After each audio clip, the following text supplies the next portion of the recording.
Welcome to this journey through one of the most disturbing cases recorded in the history of the United States. Before we begin, I invite you to leave in the comments where you're watching from and the exact time at which you're listening to this narration. We're interested to know which places and at what times of day or night these documented stories reach. The county of Essex in Massachusetts holds many secrets buried beneath its seemingly tranquil facade. In the autumn of 1902, when the amber-colored leaves drifted gently onto the cobblestone streets of Salem, most of its residents had already begun to forget the dark history that once defined their home. Few knew that just beyond the edge of town, down a narrow dirt road that wound through dense forest, stood the Waters residence, a decaying Victorian structure that had been in the family for generations. According to county records from 1902, the disappearance of the Waters sisters, Eleanor and Margaret, sparked what would become one of the most perplexing investigations in Essex County's history. The sisters lived together in their family home after the passing of their parents. Eleanor, the elder at 32, and Margaret, 29, were known to be reclusive but respected members of the community. Eleanor worked as a seamstress, while Margaret tended to the home and garden. Neighbors described them as quiet but cordial, though few ever set foot inside the Waters residence. The official report, filed by Sheriff Thomas Holloway on October 12, 1902, noted that the sisters had not been seen for approximately 1 week when the town physician, Dr. Samuel Porter, reported his concern. Dr. Porter had an appointment scheduled with Eleanor, who suffered from recurring headaches, but she never arrived. Upon inquiry at their residence, he received no response, though smoke rose from the chimney, suggesting occupancy. Sheriff Holloway's initial assessment, documented in the county records, described the scene as most peculiar. The front door was unlocked, a pot of tea sat cold on the kitchen table, and 2 cups were laid out, one empty, one untouched. There were no signs of struggle, no evidence of forced entry, and no indication of where the sisters might have gone. Their personal belongings remained in place, including Eleanor's prized silver hairbrush, which, according to those who knew her, she would never willingly leave behind. The Waters family had a long-standing presence in Salem dating back to the 1820s. Historical records indicate that Jeremiah Waters, the sisters' grandfather, had established a modestly successful shipping business, primarily trading with ports along the eastern seaboard. The family fortune, while not substantial, had provided a comfortable living for several generations. By 1902, however, the shipping company had long been sold, and the sisters survived on a combination of inheritance and Eleanor's income as a seamstress. The Waters residence itself was built in 1845, a 3-story Victorian with a distinctive turret on the eastern side. Originally painted a cheerful yellow with white trim, by 1902, the house had faded to a pallid shade that locals described as sickly. The grounds, once meticulously maintained by the sisters' mother, had grown wild in the years since her passing in 1897. Only the herb garden, Margaret's particular domain, showed signs of regular attention. What perplexed investigators further was the discovery of a meticulously kept ledger found in Eleanor's writing desk. The ledger, bound in faded red leather, contained daily entries dating back 5 years. The entries were mundane records of household expenses, weather conditions, and occasional notes about visitors, mostly Dr. Porter and Reverend James Whitfield from the local parish. The final entry, dated October 5, 1902, simply read, "She comes tonight. The door must remain open." The cryptic nature of this entry became the foundation of an investigation that would span decades and leave an indelible mark on the collective memory of Salem. Who was the expected visitor? Why did the door need to remain open? And perhaps most disturbingly, what fate befell the Waters sisters on that autumn night in 1902? In the weeks following the disappearance, locals reported strange occurrences near the Waters residence. Some claimed to hear faint singing in the evening hours, though the house remained visibly empty. Others reported catching glimpses of movement behind the curtained windows.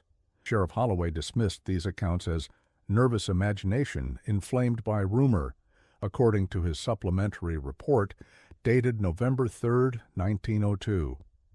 The investigation took a more troubling turn when Dr. Porter provided additional context about Eleanor's condition.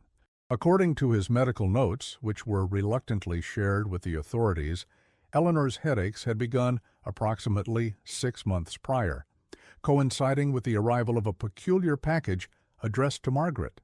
The contents of this package were never determined, as it was not found in the residence during the initial search. Dr. Porter's medical records, preserved in the archives of the Essex County Medical Association, revealed that he had initially diagnosed Eleanor with nervous exhaustion, a common diagnosis for women in that era. His prescribed treatment consisted of rest, limited mental stimulation, and a tincture of laudanum for the pain. When the headaches persisted, Porter increased the dosage, noting in his records that Eleanor exhibited signs of increasing anxiety that seemed to exacerbate her physical symptoms.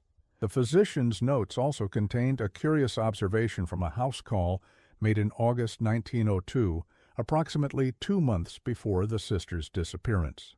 Porter wrote, "Patient agitated, insists on being examined in the garden rather than inside the home. Claims the air within the house has become thick and watches her. When pressed, unable to elaborate on these sensations, possible manifestation of psychological distress or side effect of medication. Considering reduction in laudanum dosage." Dr. Porter's notes also revealed that Eleanor had begun to express concern about her sister's behavior in the weeks leading up to their disappearance. During a private consultation, she reportedly told the doctor that Margaret had changed and spent hours locked in the attic, speaking in hushed tones to what Eleanor assumed was herself. Dr. Porter had attributed these concerns to Eleanor's deteriorating mental state, potentially caused by her chronic pain, and had increased her prescribed laudanum dosage. The investigation stalled as winter descended upon Salem. Sheriff Holloway's final official report on the matter, filed on December 18, 1902, concluded that the sisters had likely left voluntarily, perhaps to escape mounting debts or some other undisclosed trouble.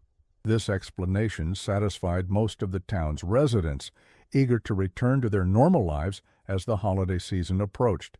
However, a small article published in the Salem Gazette on January 6, 1903, suggested a different possibility. The article, written by junior reporter William Hayes, detailed the discovery of women's clothing, specifically a blue wool shawl identified as belonging to Margaret Waters, found by a local hunter in the woods nearly 5 miles from the Waters residence. The sheriff's office declined to reopen the investigation based on this evidence alone, dismissing it as inconclusive. The article, relegated to page 7 of the newspaper and largely overlooked by readers, included an interview with the hunter, Frederick Lawson, who made the discovery. Lawson described finding the shawl caught on a bramble near what appeared to be a makeshift campsite, a small clearing where someone had recently built a fire.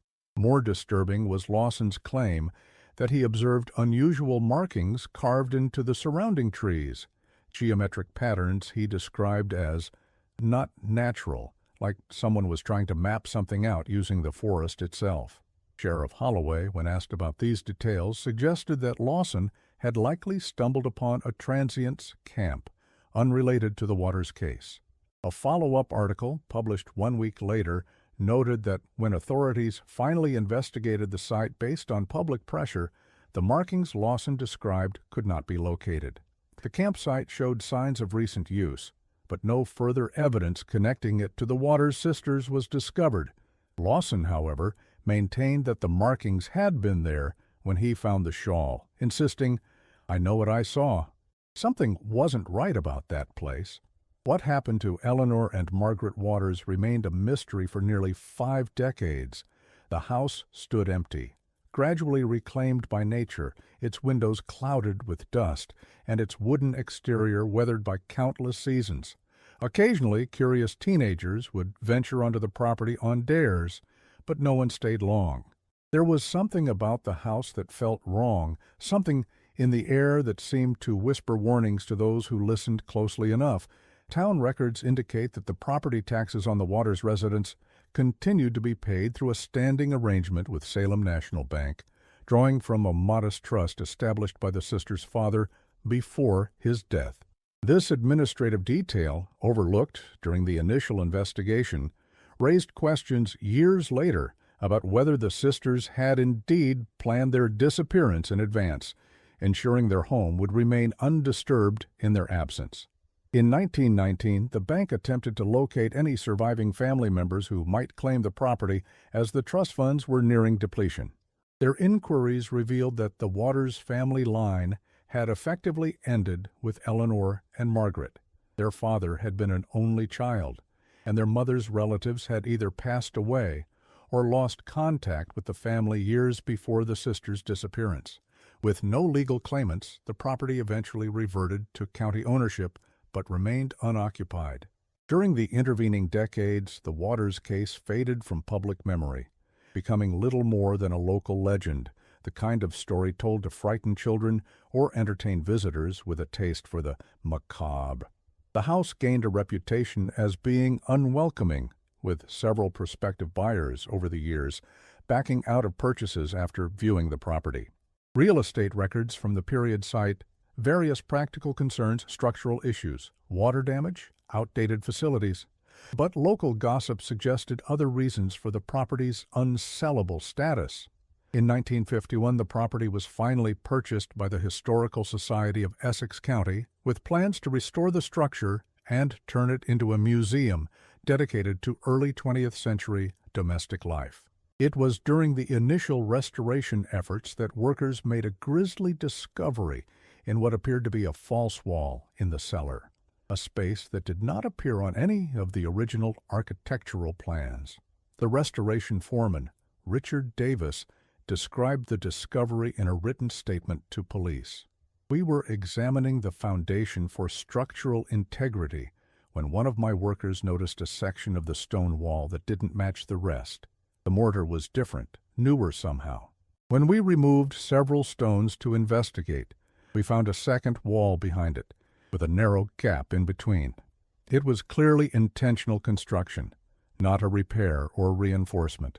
According to the official report filed by Detective James Collins of the Essex County Police Department on June 17, 1951, workers discovered a sealed chamber, approximately 8 feet by 10 feet in dimension. Inside this chamber were various items: a wooden chair positioned in the center of the room, several leather-bound journals, various bottles containing unidentified substances, and, most disturbingly, extensive scratch marks on the interior walls.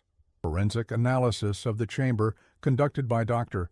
Harold Matthews of the Massachusetts State Crime Laboratory, determined that the false wall had been constructed sometime in 1902 based on the composition of the mortar and comparison with building records from that period. The scratch marks on the interior walls were confirmed to be made by human fingernails, with microscopic analysis revealing minute traces of human tissue embedded in the stone, evidence of desperate, frantic efforts by someone trying to escape or perhaps simply make their presence known. The journals found in the chamber belonged to Margaret Waters, and their contents revealed a disturbing narrative that had remained hidden for nearly half a century. The entries, which began in January 1902, documented Margaret's growing obsession with what she referred to as the separation, a process she believed would allow her to extract negative emotions and thoughts from her physical form.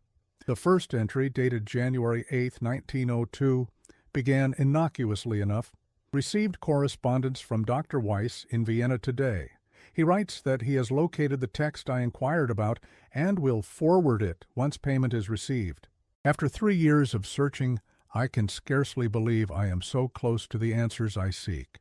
Eleanor continues to worry about my obsession, as she calls it.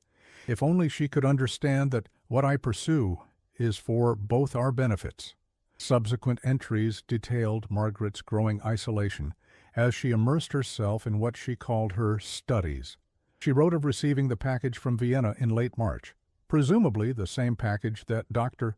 Porter noted coincided with the onset of Eleanor's headaches. Margaret described the contents as the Vermissen text, allegedly an obscure philosophical treatise written by a 17th-century Austrian scholar who claimed to have discovered the method by which the human consciousness could be separated from negative emotions and experiences. Margaret's writings described her research into obscure philosophical and pseudoscientific texts, many of which she had ordered from overseas. She detailed experiments she conducted on small animals, attempting to observe what she called the moment of division, presumably the point at which life leaves the body. These passages were clinical in tone, devoid of empathy or moral questioning. One particularly disturbing entry from July 1902 read, "The second cat survived the procedure for nearly 30 minutes, a significant improvement. The separation was clearly visible in its eyes, a moment when it was both present and absent simultaneously. I recorded the exact sequence of responses and have adjusted the formula accordingly. I believe I am finally beginning to understand the necessary conditions. The threshold between states is more permeable than I initially theorized." More troubling were the entries regarding her sister Eleanor. Margaret wrote of administering unknown substances to her sister's tea to induce headaches, which would then necessitate visits to Dr. Porter for stronger medication. She justified these actions as preparation for Eleanor's own separation, claiming it was done out of love and a desire to free her sister from the prison of consolidated being. An entry from September 15, 1902, revealed the extent of Margaret's delusion. Eleanor's resistance grows stronger as the procedure draws near. She suspects something, though she cannot possibly comprehend the gift I am preparing for her. Today she spoke of leaving, of visiting our cousin in Boston for an extended stay. I cannot allow this delay. The alignment approaches, and the separation must occur during the correct celestial configuration. I have increased her dosage. The headaches will keep her compliant until the time is right. The final journal entry, dated October 5, 1902, the same date as Eleanor's last ledger entry, described Margaret's plan for that evening. She wrote, "Tonight I complete what I have begun. Eleanor will resist at first, as is natural, but she will understand once the process begins. I have prepared the chamber according to the text. The doorway between worlds must remain open until the separation is complete." Margaret's journal ended abruptly with this entry, providing no account of what actually transpired that night. The final pages of the journal contained what appeared to be ritualistic diagrams, geometric patterns similar to those the hunter Frederick Lawson claimed to have seen carved into trees near where he found Margaret's shawl. These diagrams, analyzed by various experts in subsequent years, bore resemblance to certain obscure alchemical symbols, but included modifications that rendered them unrecognizable to even the most knowledgeable scholars of esoteric traditions. Detective Collins's report indicates that further forensic analysis revealed trace evidence of human blood on the floor of the chamber, though not in quantities that would necessarily indicate a fatal injury. No bodily remains were ever found on the property, despite an extensive search conducted in the summer of 1951. Laboratory analysis of the bottles found in the chamber identified a variety of substances, including laudanum, consistent with Eleanor's prescription, various herbal extracts known for their sedative or hallucinogenic properties, and several compounds that could not be identified with the scientific methods available in 1951. One bottle contained what appeared to be human hair, confirmed through microscopic examination to match samples taken from a hairbrush believed to belong to Eleanor, found in the master bedroom. The case of the Waters sisters was officially reopened, but with limited physical evidence and no witnesses alive who had first-hand knowledge of the events of 1902, the investigation once again reached an impasse. Detective Collins's final assessment, noted in his case closure report, dated September 30th, 1951, was that Margaret Waters had likely murdered her sister as part of a delusional ritual, disposed of the body elsewhere, and then either fled the area or met with her own demise through means that remained unknown. This conclusion might have been the end of the story, were it not for a series of interviews conducted in 1952 by Dr. Elizabeth Foster, a psychology professor at Miskatonic University, who had taken an interest in the case. Dr. Foster tracked down several elderly residents of Salem who had been children or young adults in 1902. Their recollections, while fragmented by time, added new dimensions to the mystery. Dr. Foster's approach was methodical. Rather than focusing solely on those who had known the Waters sisters directly, she cast a wider net, interviewing dozens of elderly residents who had lived in Salem during that period. Her research notes, preserved in the university archives, reveal a pattern of unusual occurrences in the weeks following the sisters' disappearance that had gone largely unreported or had been dismissed as unrelated incidents. Abigail Richardson, who was 15 in 1902 and lived on a neighboring farm, recalled seeing Margaret Waters at the local general store 2 days after the sisters were reported missing. According to Richardson's testimony, recorded by Dr. Foster on April 12, 1952, Margaret appeared calm but different somehow, like she wasn't fully present. Richardson claimed that when she greeted Margaret, the woman responded with a smile that never reached her eyes, and spoke in a voice that seemed to come from somewhere else. Richardson's testimony continued. I asked her where she'd been as everyone was looking for her and Miss Eleanor. She looked at me strangely and said, "I've always been here. It's the rest that's gone missing." Then she purchased a single candle and walked out. I told my father when I got home, and he informed Sheriff Holloway, but by then no one could find her again. Another account came from Robert Jenkins, who had been a stable hand at the age of 20 in 1902. Jenkins remembered encountering Eleanor Waters on the outskirts of town approximately 1 week after the disappearance was reported. According to his testimony, Eleanor appeared disoriented and was wearing only a nightgown despite the autumn chill. When Jenkins approached to offer assistance, she reportedly told him, "I'm not here. I'm still in the room. She's taken everything else." Before Jenkins could respond or call for help, Eleanor walked into the woods and disappeared from sight. Believing he had encountered a ghost, Jenkins did not report this incident until Dr. Foster's investigation 50 years later. Jenkins's recollection included additional details that he had suppressed for decades, considering them too fantastical to be believed. Her face wasn't right. It would shift just slightly when she wasn't speaking. And her eyes, they seemed to be looking at something behind me, even when she was addressing me directly. I've worked with horses all my life, and you know how they get when they sense something ain't natural. That's how I felt talking to Miss Eleanor that day. Every instinct told me to run. Dr. Foster uncovered a third significant testimony from Martha Holloway, the sheriff's widow. Martha revealed that her husband had withheld certain details from his official reports, fearing ridicule or accusations of incompetence. According to Martha, Sheriff Holloway had actually returned to the Waters residence several times after officially closing the investigation, driven by what she described as a feeling that wouldn't let him rest. During one such unofficial visit in late December 1902, Holloway allegedly encountered what he believed to be Margaret Waters in the house, though he had confirmed the property was securely locked. Martha's account of her husband's experience. Thomas came home white as a sheet that evening, said he'd seen Margaret Waters standing at the top of the stairs, just looking down at him, not speaking. He called out to her, but she turned and walked into one of the bedrooms. When he followed, the room was empty, with no other exit.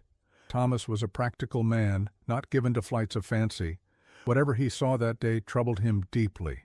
He never returned to that house, and he made me promise never to speak of it until after his death. These testimonies contradicted the official theory that Margaret had murdered Eleanor, suggesting instead that both sisters had survived whatever occurred on the night of October 5, 1902, at least temporarily. Yet, if they had survived, why did they never return to their home? Where did they go? And what did Eleanor mean by her cryptic statement to Jenkins, "Doctor, Foster's research also uncovered a pattern of similar sightings throughout the winter of 1902-1903. At least 7 Salem residents reported brief encounters with one or the other of the Waters sisters, always separately, never together. Each sighting shared common elements. The sister in question appeared disoriented or somehow altered, made cryptic statements that the witnesses could not understand, and disappeared before authorities could be notified. By spring 1903, the sightings ceased entirely. The Waters residence was eventually opened as a museum in 1953, though the cellar chamber remained sealed off from public access. Visitors occasionally reported unusual experiences, sudden drops in temperature, the faint sound of whispering when no one was present, the sensation of being watched from empty corners. These reports were documented by museum staff but generally dismissed as the power of suggestion, given the house's notorious history. Carolyn Beck, the museum's first curator, maintained detailed records of visitor experiences. Her notes, preserved in the Historical Society archives, reveal a distinct pattern to the reported phenomena. They occurred most frequently in October, particularly around the anniversary of the sisters' disappearance. They were more commonly reported by women visitors, especially those in their late 20s or early 30s, the approximate ages of Eleanor and Margaret in 1902. And they often involved sensory experiences that seemed specific to the sisters, the scent of the lavender sachets Eleanor was known to sew, or the distinctive herbal tea Margaret preferred. Beck herself remained skeptical of supernatural explanations, suggesting instead that these experiences stemmed from the power of suggestion combined with the psychological impact of the sisters' story. However, her private journal, discovered after her death in 1958, revealed that she too had experienced unexplained phenomena while alone in the house, most notably hearing what sounded like 2 women engaged in a heated argument, though the words themselves were indistinguishable. In 1968, the final piece of the Waters sisters puzzle emerged when a collection of letters was discovered during renovations to the old Salem post office. The letters, found in a misfiled postal bag dated October 1902, were addressed to Dr. Samuel Porter and written in what handwriting experts confirmed was Eleanor Waters' script. The letters had never been delivered. The discovery of these letters was itself the result of an unlikely coincidence. The renovation worker who found them, Thomas Brennan, was the grandson of the postal clerk who had been responsible for mail delivery to the Waters residence in 1902. According to family lore, his grandfather had always expressed regret about the Waters case, feeling that he might have possessed information that could have helped but had not recognized its significance at the time. The content of these letters, which were subsequently donated to the Essex County Historical Society, painted a disturbing picture of life in the Waters residence in the months leading up to the disappearance. Eleanor described Margaret's increasing withdrawal from normal interaction, her obsessive reading of strange books with symbols I cannot understand, and her construction of what Eleanor called a room within a room in the cellar. In the earliest letter, dated August 17, 1902, Eleanor wrote, "Dear Dr. Porter, I write to you not merely as our physician, but as a trusted friend of the family. I am deeply concerned about Margaret's state of mind. Since the arrival of that package from Vienna, she has changed in ways I find difficult to articulate. She sleeps rarely, speaks in fragments that make little sense, and has converted Father's old study into what she calls her laboratory. When I inquire about her activities, she merely smiles and says she is working on our freedom. I fear her mind may be affected by grief over our parents' passing, manifesting in this strange obsession." Most alarming was Eleanor's description of finding small animals dissected in the garden shed, their remains arranged in patterns that Margaret claimed would call forth the witness. When confronted about these discoveries, Margaret reportedly told Eleanor that she was practicing the method, and that soon they would both be freed from the constraints of singular existence. In a letter dated September 8, 1902, Eleanor wrote, "I discovered something truly horrifying yesterday. In the garden shed, Margaret had arranged the remains of several birds and a neighbor's cat in a circular pattern. When I expressed my shock and dismay, she showed no remorse. Instead, she explained, as if to a child, that she was calling forth the witness and practicing the method. When I asked what method, she replied, "The separation, of course. Soon we will both be free." I fear her mind is truly unbalanced, yet when I suggest consulting you professionally, she becomes agitated and accuses me of undermining her great work. The letters documented Eleanor's growing fear as Margaret's behavior became increasingly erratic. She described instances of waking in the night to find her sister standing over her bed, watching her sleep. She noted Margaret's insistence that they were being observed by something that waits to be invited in. Most disturbing was Eleanor's account of discovering that Margaret had begun constructing what appeared to be a sealed room in the cellar, using materials Eleanor could not account for, as if they had been brought into the house without her knowledge. The final letter, dated October 4th, 1902, one day before their disappearance, contained Eleanor's most desperate plea for help.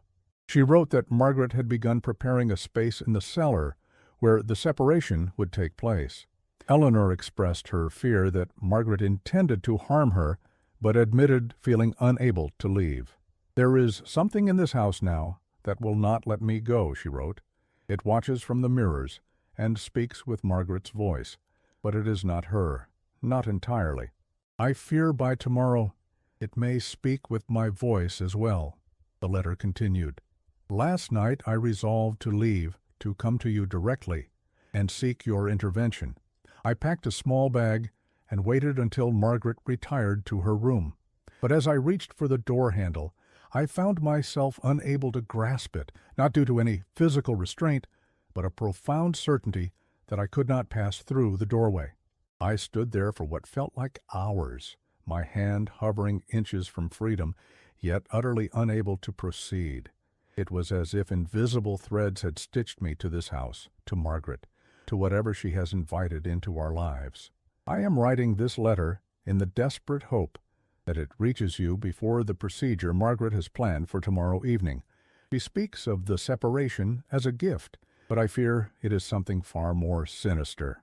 Please, if you do not hear from me by tomorrow afternoon, come to the house. But I caution you, do not come alone."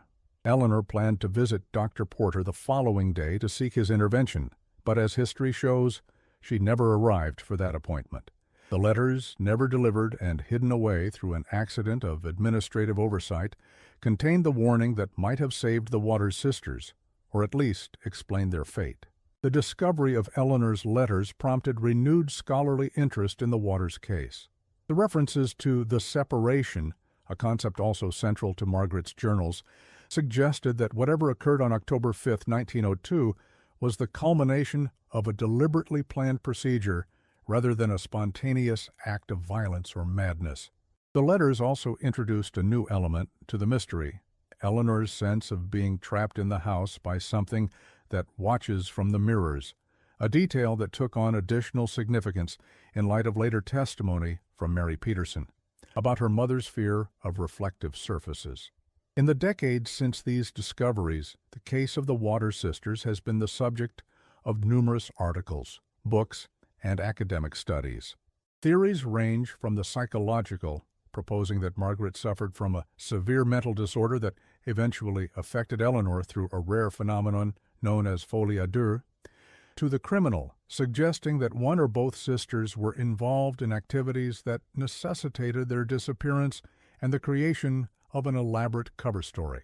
Some scholars have proposed that the Vermeisen text Margaret received from Vienna may have contained instructions for some form of hypnotic technique or early psychological manipulation, which she first practiced on animals before attempting to use on her sister. This theory suggests that what Margaret described as the separation was actually a crude attempt at inducing a dissociative state, resulting in severe psychological trauma that altered both women's identities and perceptions of reality. Others have taken a more literal approach to the evidence, suggesting that Margaret may have been experimenting with early psychoactive compounds, possibly derived from the herbs she grew in her garden.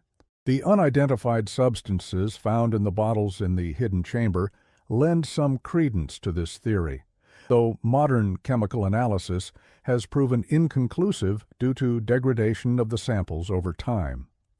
A minority of researchers have even proposed more esoteric explanations, suggesting that Margaret may have inadvertently stumbled upon some genuine psychological technique or ritual that produced effects beyond her understanding or control.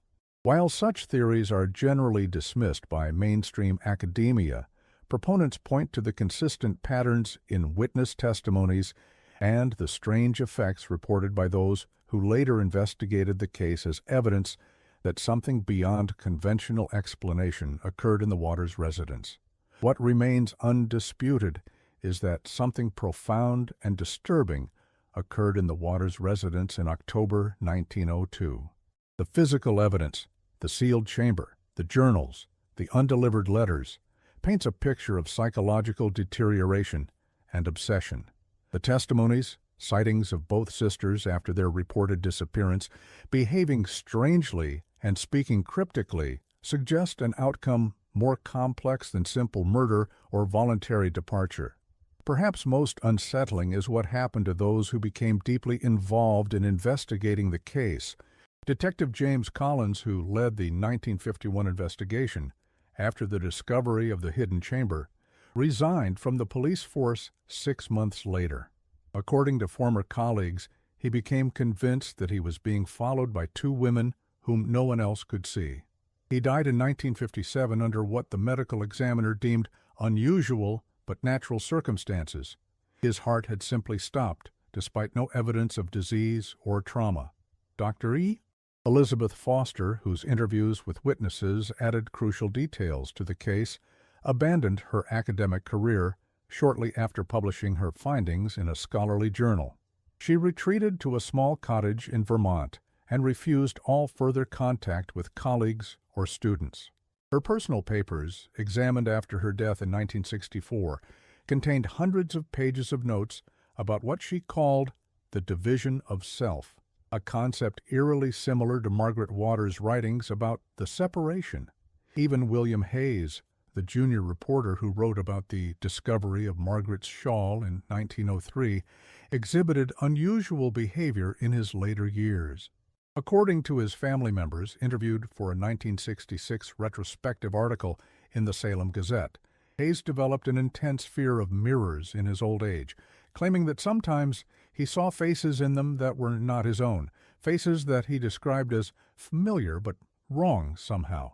Hayes's granddaughter, interviewed for the article, recalled, "Grandfather became obsessed with the Waters case, though he rarely spoke about it directly.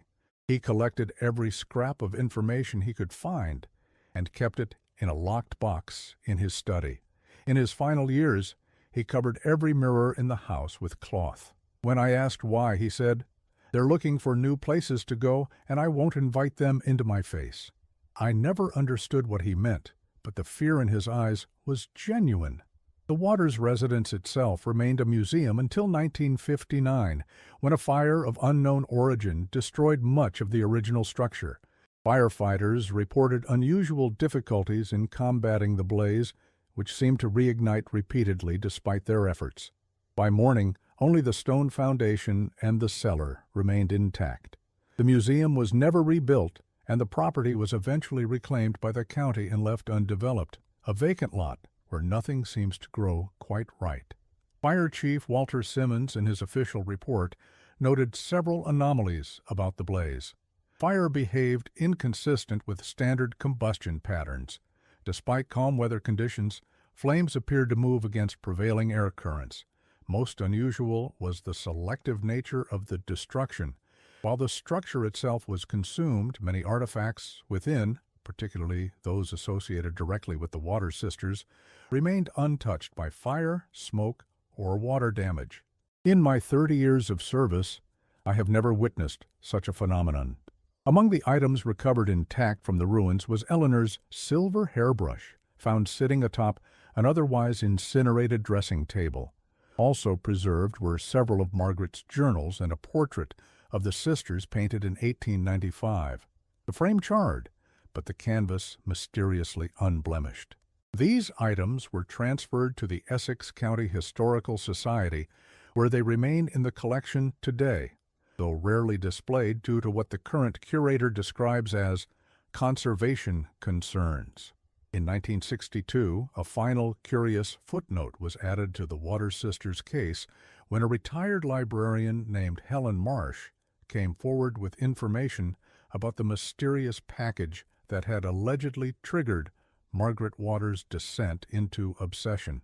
According to Marsh, who had worked at the Salem Public Library in 1902, Margaret had requested assistance in translating passages from a book written in what appeared to be Latin, but which contained unusual variations that made conventional translation difficult. Marsh, 93 years old at the time of her statement, but remarkably lucid, recalled, "Miss Margaret brought in a book unlike any I had seen before. The binding was unusual, a sort of pale leather, with no identifying marks or title. The text appeared at first glance to be Latin, but when I attempted to translate a passage for her, I found that the grammar and vocabulary shifted subtly, as if deliberately constructed to resist straightforward interpretation. When I suggested consulting a university scholar, Miss Margaret became quite protective of the book, saying it was meant for those who already understood what it contained, a peculiar statement that has remained with me all these years." Marsh recalled that the book had arrived in a package from a private collector in Vienna and contained what Margaret described as instructions for transcendence. The elderly librarian remembered recommending that Margaret consult a linguistics professor at Harvard University, as the text appeared to be written in a deliberately obfuscated manner. Whether Margaret followed this advice remains unknown. What is known is that in the weeks following this interaction, Margaret withdrew her membership from the library and was rarely seen in public again. The book itself was never recovered, either from the Waters residence or any other location.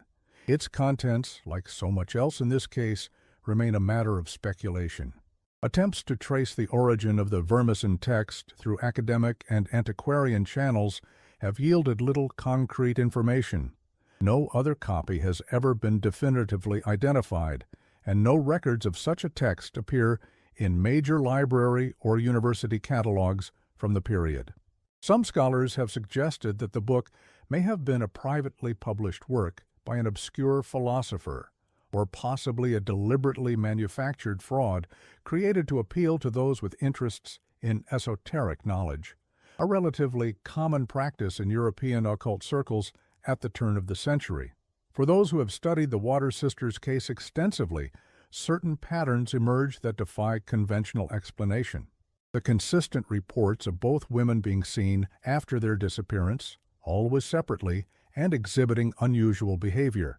The effects on those who investigated the case, many of whom developed obsessions or phobias that mirrored elements of the original incident.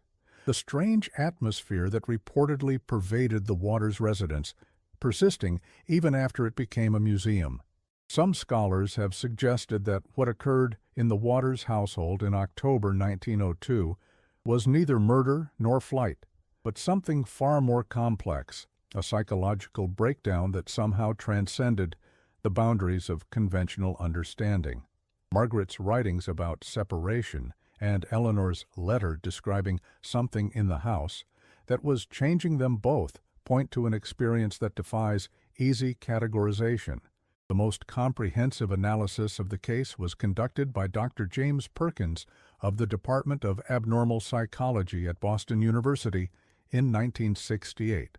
After reviewing all available evidence and testimonies, Dr. Perkins proposed what he called a rupture of identity, a profound psychological break in which both sisters experienced a fragmentation of self so severe that they essentially became different people. The evidence suggests that Margaret Waters, already predisposed to delusional thinking, encountered some catalyst, possibly the mysterious text from Vienna, that crystallized her obsession with separation. This delusion, cultivated in the isolation of the family home and possibly enhanced by psychoactive substances, eventually infected Eleanor as well, creating a shared psychosis of extraordinary intensity. This theory might explain the sightings of both women after their reported disappearance, exhibiting behaviors and mannerisms unlike their usual selves. In his monograph, The Waters Sisters, A Case Study in Dissociative Identity Transformation, Perkins wrote, "What we observe in this historical case appears to be an unprecedented form of shared psychological disintegration. It might also explain why neither ever attempted to reclaim their home or possessions. Perhaps in their altered states, they no longer recognized these things as belonging to them." Perkins noted the parallels between Margaret's concept of the separation and certain dissociative disorders documented in psychological literature. What Margaret Waters described as a deliberate philosophical procedure bears striking resemblance to what we now understand as severe dissociative states, conditions in which an individual's integrated sense of self fragments under extreme stress or trauma. The key difference is that Margaret appeared to view this fragmentation not as pathological, but as desirable, a transcendence to be actively pursued. What cannot be explained by conventional psychology, however, is the apparent contagious nature of this rupture, the way it seemed to affect those who later investigated the case, from Detective Collins to Dr. Foster to reporter William Hayes. Each of these individuals, after prolonged exposure to the evidence and the Waters residence itself, developed symptoms that echoed aspects of the original case. Dr. Perkins addressed this aspect in the concluding section of his monograph, acknowledging the limitations of his theory. The consistent pattern of psychological effects reported by those who studied this case closely presents a genuine enigma. While we might attribute some of these reactions to the power of suggestion or the unconscious internalization of the narrative, the specificity and consistency of the reported symptoms, particularly the aversion to reflective surfaces and the sensation of being observed by unseen presences, suggests something beyond standard psychological contagion. Some element of this case appears to retain its potency decades after the initial events, transmitted through the physical artifacts and locations associated with the Waters sisters. The final known piece of the Waters sisters puzzle emerged in 1965, when a woman named Mary Peterson contacted the Essex County Historical Society with an unusual story. Peterson, then in her 70s, claimed to be the daughter of a woman she had known as Ellen Waters, a woman who she now believed might have been Eleanor Waters of Salem. Peterson had learned of the Waters sisters case through a magazine article published following the discovery of Eleanor's letters. The article included a photograph of the sisters from 1895, and Peterson was struck by the remarkable resemblance between Eleanor Waters and her own mother. This, combined with certain peculiarities in her mother's behavior that suddenly seemed significant in light of the Waters story, prompted her to contact the Historical Society. According to Peterson's account, recorded by Historical Society archivist Thomas Green on May 3, 1965, her mother arrived in the small town of Lakeville, Connecticut in late 1902. Ellen Waters, as she called herself, appeared at the local church one Sunday morning, disoriented and unable to explain how she had traveled there. She carried no possessions except for a silver hairbrush and wore clothing inappropriate for the winter weather. Mother never spoke about her life before Lakeville, Peterson recalled. When asked directly, she would become anxious and change the subject. The few times I pressed her as a child, she would say only that she had left that person behind and that we must never speak of before. As I grew older, I assumed she had escaped an abusive situation, perhaps a bad marriage, which explained her reluctance to discuss the past. The church community took in the mysterious woman, who claimed to have no memory of her past beyond her name. Ellen eventually married the town's blacksmith and gave birth to Mary in 1904. Peterson described her mother as kind but distant, prone to episodes of staring into space, and sometimes speaking to someone who wasn't there. Most notably, Ellen refused to have mirrors in their home and would become severely agitated if she caught sight of her reflection in water or glass. Our house was unusual in that it contained no mirrors whatsoever, Peterson explained. Father installed curtains over the windows that faced water so Mother wouldn't accidentally see her reflection in the pond when looking out. If she encountered a mirror unexpectedly, in a shop window or a friend's home, she would become terrified, covering her eyes, and sometimes becoming physically ill. She would repeat the same phrase, "She's still looking. She's still waiting for me to let her in." Peterson provided the Historical Society with a photograph of her mother from approximately 1910, which experts compared to the few existing images of Eleanor Waters. While the resemblance was striking, the woman in Peterson's photograph appeared significantly older than Eleanor would have been at that time, as if she had aged decades in just a few years. Photographic analysis conducted by forensic experts from the Massachusetts State Police concluded that there was approximately an 85% probability that Ellen Waters of Lakeville and Eleanor Waters of Salem were the same individual, based on facial structure and distinctive features, such as a small scar above the right eyebrow, visible in both photographs. However, they noted the dramatic aging apparent in the later photograph, which they described as inconsistent with normal human aging patterns over an 8-year period. Peterson's account included other details that aligned with what was known about Eleanor Waters. Ellen was a skilled seamstress, the same occupation Eleanor had pursued in Salem. She suffered from occasional severe headaches, which she treated with herbal remedies she prepared herself, refusing conventional medical treatment.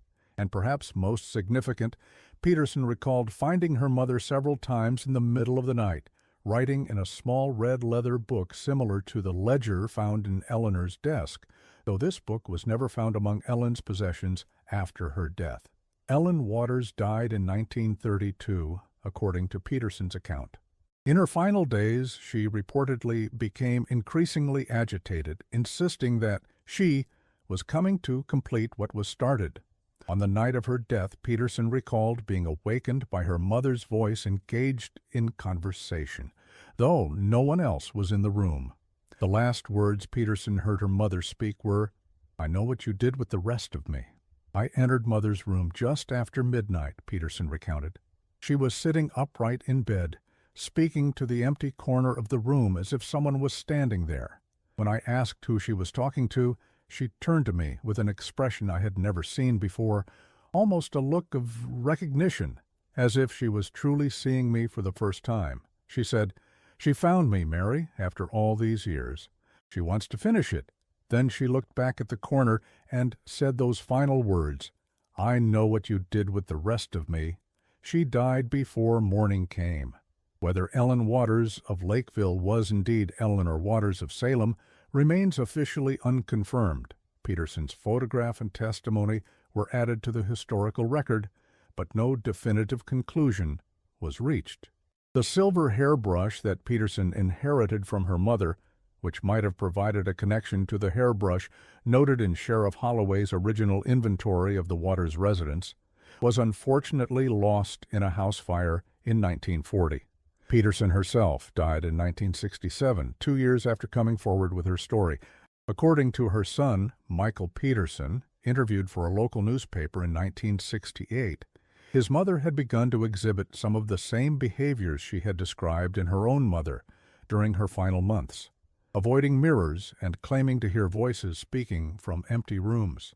Whether these behaviors represented genuine psychological phenomena or the power of suggestion remains unknown. As for Margaret Waters, no similarly compelling evidence of her fate has ever emerged.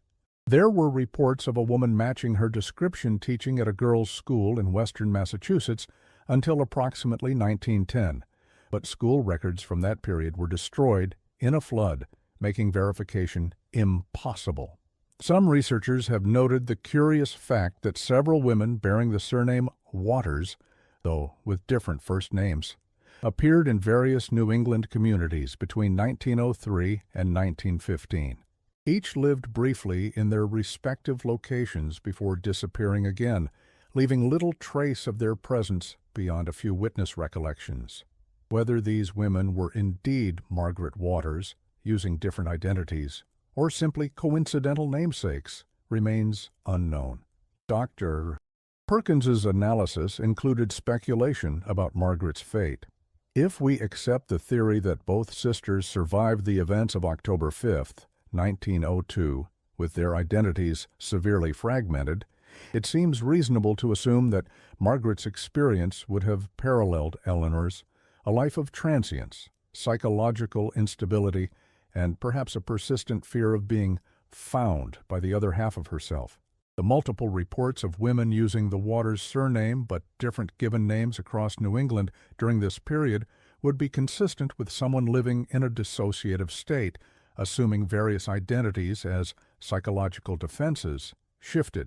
The Waters sisters case represents one of those rare historical mysteries where the passage of time has not provided clarity, but rather deepened the enigma.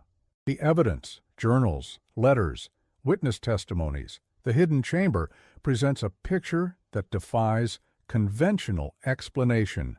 Murder, mental illness, voluntary disappearance, none of these theories fully accounts for all the known facts. What we are left with is a story of two women who seemingly vanished on an autumn night in 1902, yet were seen afterward, changed in fundamental ways. We have accounts of a psychological deterioration that began with the arrival of a mysterious book and culminated in what Margaret called the separation. We have Eleanor's desperate letter describing something in the house that was changing them both. And we have the subsequent effects on those who later investigated the case, suggesting that whatever occurred in the Waters residence had consequences that extended beyond that night in October 1902. Perhaps the most haunting aspect of the Waters sisters case is the implication that identity, that which we consider most fundamentally our own, is more fragile than we like to believe. Margaret's obsessive pursuit of separation and Eleanor's description of something that speaks with Margaret's voice, but is not her, point to a dissolution of self that most would find terrifying to contemplate. In his final assessment of the case, Dr. Macabre, Perkins wrote, "What ultimately makes the Waters case so disturbing is not the possibility of murder or madness, but the suggestion that the boundaries of self, the very thing we consider most inviolable, might be more permeable than we care to admit. We prefer to believe that we are integrated beings, our identities solid and continuous. The Waters sisters case confronts us with an alternative possibility, that the unified self is an illusion, easily fractured under the right conditions. This may explain why the case continues to unsettle those who study it deeply. It challenges our most fundamental assumptions about what it means to be human. The property where the Waters residence once stood remains vacant to this day. Local ordinances have prevented development, officially due to concerns about soil stability following the 1959 fire, though some suggest the true reason is more superstitious in nature.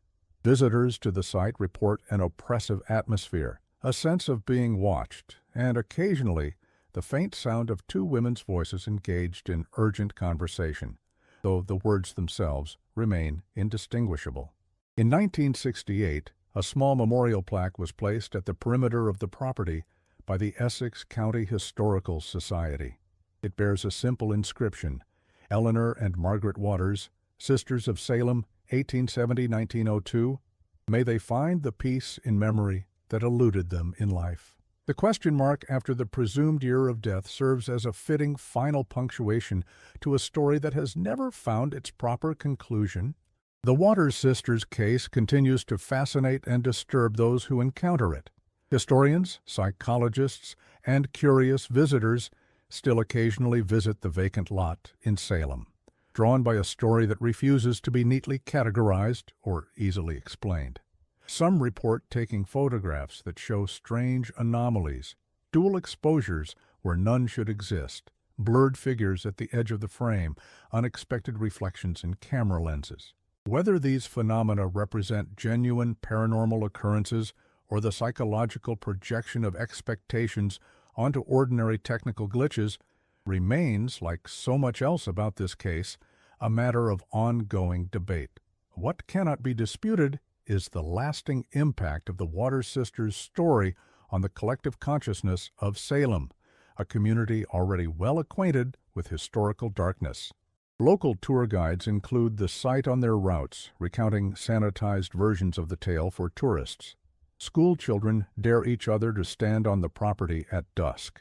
Amateur paranormal investigators occasionally set up equipment at the perimeter, hoping to capture evidence of unusual activity. The most recent documented incident connected to the case occurred in 2001, when a doctoral student researching her dissertation on psychological contagion in historical case studies reported experiencing severe dissociative episodes after spending several days examining the Waters artifacts housed in the Essex County Historical Society collection. According to her academic advisor, the student, whose name has been withheld for privacy reasons, abandoned her research and withdrew from the university program shortly thereafter. Her current whereabouts and status are unknown. As the sun sets over Essex County and the shadows lengthen across the empty lot where the Waters residence once stood, one cannot help but wonder what truly happened to Eleanor and Margaret on that October night in 1902. Were they victims of madness, of each other, or of something else entirely, something that continues to echo through time, affecting those who come too close to uncovering its nature? The records remain open, the questions unanswered. Perhaps it is better that way. Some doors, once opened, may be impossible to close again, a lesson that Eleanor and Margaret Waters might have learned too late. And as for those of us who follow their story more than a century later, we might be wise to remember Eleanor's final warning. There is something in this house now that will not let me go. It watches from the mirrors and speaks with Margaret's voice. But it is not her, not entirely. I fear by tomorrow it may speak with my voice as well.